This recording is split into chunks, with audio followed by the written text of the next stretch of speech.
Wir haben bereits heuer insgesamt 160 Kilowatt Peak installierte Leistung.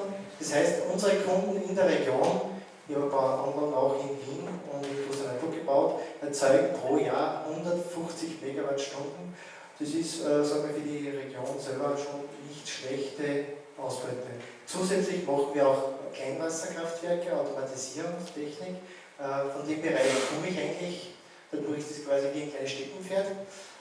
Luststromversorgungsanlagen und nebenbei haben wir auch, das ist wiederum von meiner Frau, schon seit über 4 Jahren ökologische Putzmittel im Programm und wir verwenden sie auch selber. Das heißt, das ist unser ökologischer Beitrag dazu. Das Thema Strom aus der Sonne ist, glaube ich, mehr denn je sehr aktuell. Es wird auch im Land Niederösterreich, muss ich sagen, sehr gut gefördert. Man weiß von den Zahlen heuer, sind bis zu 1000 Anlagen werden heuer in Niederösterreich gebaut. Es ist natürlich nicht das, was wir in Deutschland haben, aber im Verhältnis zu den anderen Bundesländern sind wir sehr gut unterwegs. Was für eine Problematik haben wir? Grundsätzlich auf der schönen Welt, also die Energieversorgung und der Energieverbrauch ist immens im Steigen. Der Marktpreis für Strom hat sich in den letzten 3 Jahren verdoppelt. Marktpreis, ich meine jetzt den Anteil, wir als Endkunden sehen immer nur den Gesamtpreis, die 20 Cent, was wir pro kWp zahlen. Jedoch der Marktpreis ist quasi der Anteil der Errichtungskosten, also die Entstehungskosten vom Strom. Und der ist halt überproportional zum Gesamtpreis gestiegen. Wir haben Energie- und Netzinteresse in Europa. Wir haben jetzt ein bisschen durch die Medienlandschaft schaut, es werden rundum Atomkraftwerke geplant und auch bereits umgesetzt, eben um diese Engpässe abzubauen. Es gibt da seitens der Politik bereits schon sehr gute Ansätze, Energiesparmaßnahmen zu treffen und Optimierungen. Hier seitens der Stromseiten gibt es eine Aktion zum Beispiel, wo Energieeffizienzklasse AA Plus Geräte gefördert werden bis Ende des Jahres mit 100 €. Es ist auch sehr stark die Wärmedämmung im Vordergrund. Die CO2-Zertifikate sind auch ein heißes Thema und halt die Förderung generell von alternativer Energie ist ein wichtiger Punkt. Natürlich wünscht man sich immer wieder, dass das auch mehr sein könnte, aber wir geben ja die Hoffnung nicht auf, dass da auch die Politik ein bisschen nachhakt und ein bisschen was weiter tut. Wie schaut es grundsätzlich aus? Die nicht erneuerbaren Energiequellen. Wir wissen, dass Uran zum Beispiel eigentlich nur mehr 50 Jahre lang zur Verfügung steht. Erdöl nur mehr 50 Jahre.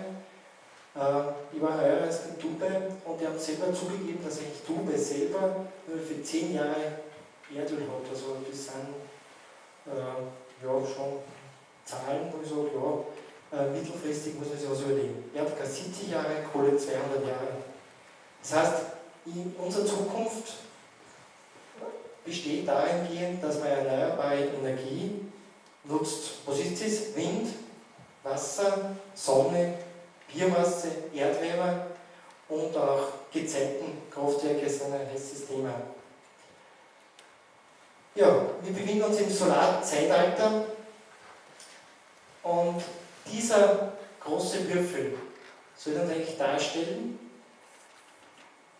welche Energiemenge uns die Sonne jährlich schickt.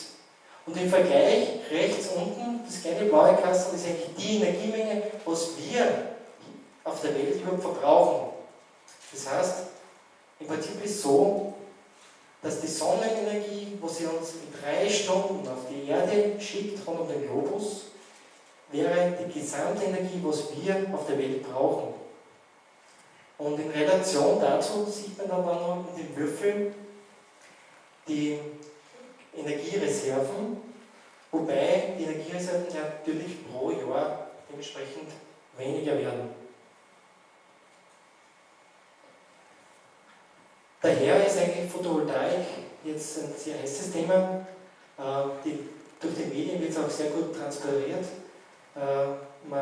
Wenn man mit Leuten redet, sagen sie immer, ja, wow, ist interessant, aber wir warten noch ein paar Jahre, weil das entwickelt sich eh noch und das ist jetzt im Anfangsstadium. Wenn man aber die Chronologie mal durchgeht, sieht man, dass in 1839 bereits der photovoltaische Effekt entdeckt wurde und 1907 Einstein eine Erklärung dazu gefunden hat und er dafür auch den Nobelpreis bekommen hat. Und eigentlich seit 1958 ist die erste Solarzelle im Weltall unterwegs. Das heißt, dieser Zeitraum von über 50 Jahren, wo solche Module im Einsatz sind. Und ich glaube, da kann man nicht mehr davon sprechen, dass wir hier mit Dingen konfrontiert sind, die einfach im Anfangsstadium sind.